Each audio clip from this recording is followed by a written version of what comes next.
ہم کسی جان کو اس کی وسعت سے زیادہ تکلیف نہیں دیتے، اس پہ بوجھ نہیں ڈالتے. یعنی اللہ سبحانہ تعالیٰ نے ایمان والوں سے نیک عمل کا مطالبہ ضرور کیا ہے، لیکن ہر ایک سے اتنا ہی مطالبہ جتنی اس کی کیپیسٹی ہے، اس سے زیادہ نہیں. اس سے یہ پتہ چلتا ہے کہ شریعت کے احکامات ایسے نہیں آئے کہ جو ہمارے لیے کرنے ناممکن ہو.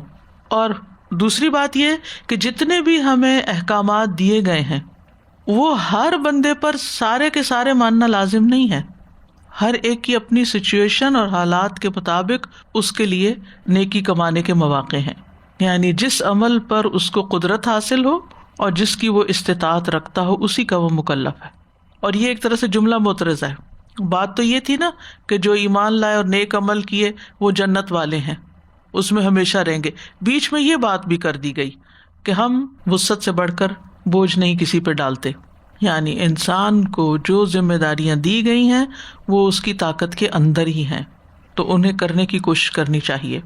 اور عمل الصالحات جو ہے اس میں تمام نیک اعمال شامل ہیں، چاہے فرائض ہوں، چاہے واجبات ہوں، مستحبات ہوں.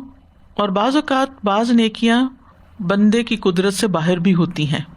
مثلا کچھ لوگوں کے لیے تہجد پڑھنا بہت مشکل ہو سکتا ہے، چاہے تو شدید بڑھاپا ہو یا بیماری ہو یا بچے چھوٹے ہوں یا کوئی ایسی ذمہ داری ہو کہ انسان اس وقت نہ اٹھ سکتا ہو، لیکن اس کی خواہش اور تمنا ہو کہ میں یہ کام کروں، وہ ہمیشہ اس کی حسرت رکھتا ہو، تو اس کو انشاءاللہ نیت کا بھی اجر ملے گا.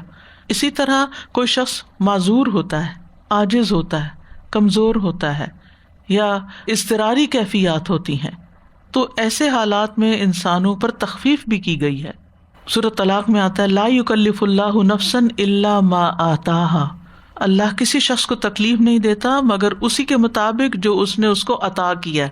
اب زکوٰۃ ہر ایک پہ فرض نہیں ہے، حج ہر ایک پہ فرض نہیں ہے، روزے ہر ایک پہ فرض نہیں ہے، جتنی جس کی ہمت، طاقت، کیپیسٹی اس کے مطابق ہی. سورۃ الحج میں آتا ہے وما جعل علیکم فی الدین من حرج.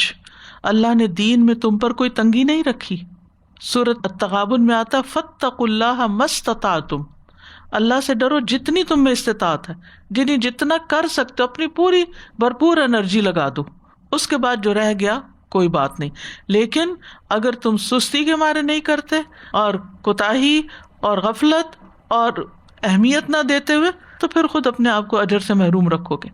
یاد رکھیے کسی بھی عمل کو کرنے میں جب انسان کسی چیز کی ابتدا کرتا ہے، آغاز کرتا ہے، اس میں ضرور مشکل ہوتی ہے اس کو، کیونکہ انسان اس کے لیے ٹرینڈ نہیں ہوتا. دینی اور نیکی اور عبادت کے کام نہیں، دنیا کے کاموں کو آپ دیکھ لیں. آپ پہلے دن ایکسرسائز شروع کرتے ہیں تو کیا حال ہوتا ہے آپ کا، آپ پہلے دن کھانا پکانے لگتے ہیں آپ کیا حال ہوتا ہے، لیکن کچھ ہی سالوں کے اندر آپ کیسے ماہر ہو جاتے ہیں. بچہ جب چلنے لگتا ہے، جب کرال کرنے لگتا ہے، کتنی مشقت کرتا ہے، پھر ایک وقت آتا ہے کہ وہ کیسی ریس لگاتا ہے، ہاتھ نہیں آتا ماں کے، وہ آگے آگے ماں پیچھے پیچھے. لیکن اس کا پہلا دن کیا تھا، ماں انگلی پکڑ کے چلا رہی تھی اس کو، ایک نہیں دونوں ہاتھ پکڑ کے چلا رہی تھی.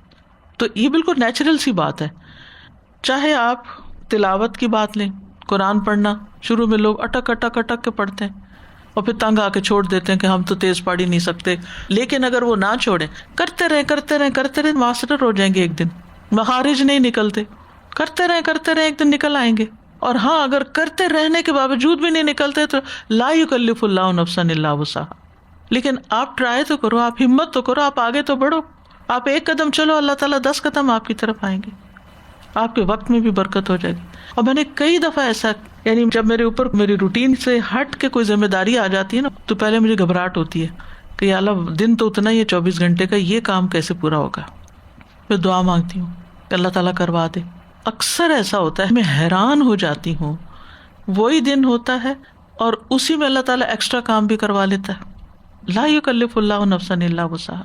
وقت میں برکت ہو جاتی، کہیں اور سے وقت نکل آتا ہے، وہ تو اللہ کا کام ہے نا. اسی طرح جب آپ صدقہ خیرات کرنے لگتے ہیں تو آپ سمجھتے ہیں کہ یہ دینے لگوں گا ختم ہو جائے گا، لیکن کیا ہوتا ہے اتنا اس سے کئی گنا زیادہ واپس آنے لگتا ہے. یا وہ کہیں ڈوبنا تھا، اللہ اس سے بچا لیتا ہے. تو جو اللہ نے نیکیوں کے راستے بتائے ہیں نا ان کو دیکھتے رہنا چاہیے، اور مشکل بھی ہو تو شروع کر دینا چاہیے، پھر اسی میں اللہ تعالیٰ ایسی آسانی کرے گا کہ انسان سوچ بھی نہیں سکتا. اولئک اصحاب الجنہ ہم فیہا خالدون. اور اگر ہمیں یاد ہو کہ اس کی جزا جنت ہے، اصل میں نا مشکل پتہ کیا ہے، ہم نے دنیا کو گھر بنا لیا، دنیا کے غم پال لیے، ہر چیز یہاں ہی کی سوچتے ہیں. یہ ہم سب کا مسئلہ ہے. ہماری خوشیاں، ہمارے غم، ہماری پریشانیاں، ہماری فکریں ساری کی ساری اس دنیا سے متعلق ہوتی ہیں. آخرت کا غم کم ہی لگتا ہے ہمیں. یہاں کیا بنے گا، کہاں سے کھائیں گے، کہاں رہیں گے، گھر نہیں ہے، فلاں چیز نہیں ہے، اس کا کیا ہوگا، اس کا کیا ہوگا، بے شمار فکریں. اور بہت سی چیزیں تو ہوتی بھی نہیں ہیں. زندگی ایسے ایسے موڑ کھا جاتی ہے، انسان حیران ہو جاتا ہے کہ یہ کیا ہوگا میرے ساتھ. انسان سوچ بھی نہیں سکتا بعض اوقات. تو اس لیے انسان ان کاموں کو پرائرٹی دے جو جنت میں لے جانے والے ہیں، ان نیک اعمال کی فکر کرے، کیونکہ گھر وہ ہے. کبھی بھی گھر کا کوئی غم ستائے نا، ہمارے گھر میں یہ فیسلٹی نہیں ہے، یہ آسانی نہیں. اب دیکھیں اس وقت بازو کا دیکھ کے تکلیف بھی ہوتی ہے کہ اچھے بھلے لوگ رہ رہے ہوتے ہیں، پھر کوئی نئی سیٹلمنٹ ہوتی ہے، وہاں کوئی اپ گریڈڈ ہاؤس مل رہے ہوتے ہیں یا ذرا اور بڑے، وہ ساری انرجی سارا پیسہ پھر اس کو بڑا کرنے میں، اس کو خوبصورت بنانے سجانے میں لگ جاتا ہے. پھر تھوڑے سال کے بعد پھر اس سے دل بھر جاتا ہے. اسی چکر میں اور اسی کام میں سارا اپنا وقت، انرجی، کوشش اسی میں لگائے رکھتے ہیں، اور نیکی کے کام کے لیے نہ پیسہ بچتا ہے، نہ وقت بچتا ہے، نہ طاقت بچتی ہے. کیونکہ دنیا کو جنت بنا رہے ہیں نا. ٹھیک ہے، اگر آسانی سے کوئی چیز ہو سکتی ہے بہتر، اپ گریڈ کر سکتے ہیں، کر لیں. لیکن صرف دنیا میں ہی خوب سے خوب تر کی تلاش میں اپنی ساری انرجی لگا دینا، یہ کوئی نفع کا سودا نہیں ہے. تو جنت ہمیشہ کی زندگی ہے.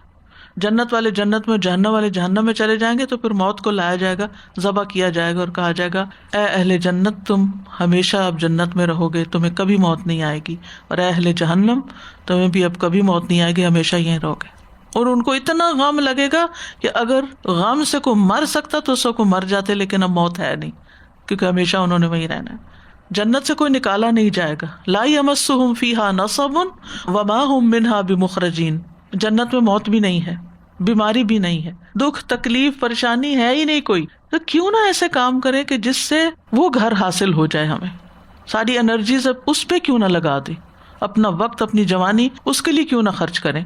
تو اس سے یہ پتہ چلتا ہے کہ ایمان اور عمل صالح جو ہے نا، یہ دونوں چیزیں جنت میں داخل ہونے کا سبب ہے، اور یہ دونوں جہانوں میں عزت کا سبب بھی بنتی ہیں. اور جو اصل دین ہوتا ہے اس میں کوئی حکم ایسا نہیں کہ جو مشقت والا ہو اور قابل برداشت نہ ہو، سوائے اس کے جو سزائیں ہیں.